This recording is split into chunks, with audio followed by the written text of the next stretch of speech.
It's a tribute to BF, to my BFF, not boys forever, okay? It's a best friend forever.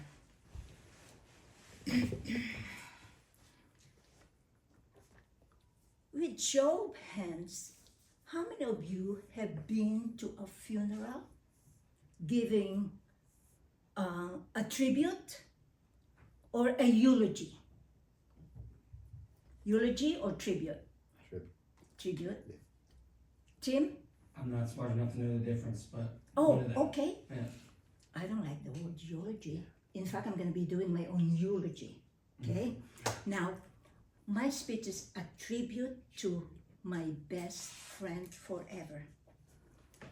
This lady, we lived together. We came to in 1970, but not together. She was a teacher. I'm a teacher.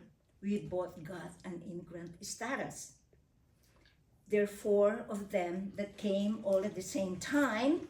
And with me, we're 3 that went to the U.S. Embassy and saying, okay, we want to go to the U.S. as an immigrant, as a teacher, because the only requirement is 3 years of teaching in the Philippines.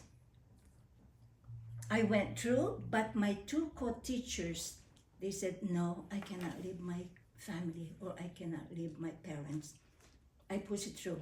So, 1970, I came here. At an early age, oh God, it's 25 years old. Those were the days.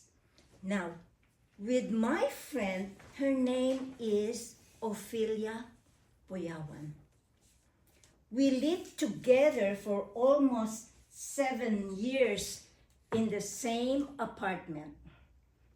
We worked 2 jobs, part-time at Harrison Frank for 7 days a week, and also a full-time job.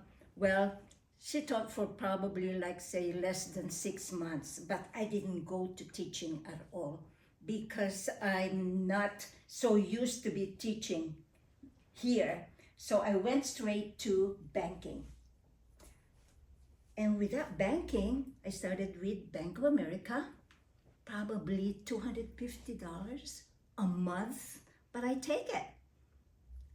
And with her, after teaching for almost like say 6 months, I said, no, I'm not gonna go teaching anymore. I'm just gonna be going to the banking business. So we both went to banking business. However, I really treasure that moment that we lived together for almost 6 years. And of course you have to do this and you have to do that. What my job is to clean the toilet, to clean the apartment, everything. But you know, her job, I cannot do it. She cooks for us and also she prepares our lunch. Or imagine working 7 days a week, full time, and then at the same time would be at Harrison Frank clothing store. We work at the credit department. During that time, it's completely different. You have a whole book here, okay, and then the store will call us saying, okay, I want to get an approval on this, and I was the head person that asked. And then if we cannot make a decision, we run a credit report. It's completely different from now. All you need to do is just give the card and it approves, right? Okay, so I treasure those moments. She doesn't even complain at all. And then after 7 years, or 5 years, we went separate ways, but we still get in touch with each other. In fact, she chose me to be the godmother for the oldest son. And then at the same time, I was also the godmother for the wedding, for his wedding of the son. Okay, now, this is something funny. In 1970, how many of you has heard of Ford Pinto? Yes. Oh my gosh, I love that car, blue Pinto, okay? And I was so excited. I guess at that time I got it only for 5,000, so cheap. And I was so excited to drive it. So I told Offie, let's go drive to Beverly Hills, okay? And try this car, and we're gonna watch a beautiful movie. So I drove parallel parking. Oh my gosh, I'm a new driver and a parallel parking. I said, okay, Offie, get out and then lead me. How do we do the parallel parking? God, it took us almost 10, 15 minutes. I said, I gave up. I cannot park with this parallel parking unless you have to move those other cars. But no way. So for the meantime, we went to another movies, okay? Now, I gave the children called me. They said, Auntie Ellie, you have to come to Las Vegas because my mom is dying. And I went there, like say, the third week of last month. And I stayed there for 4 days.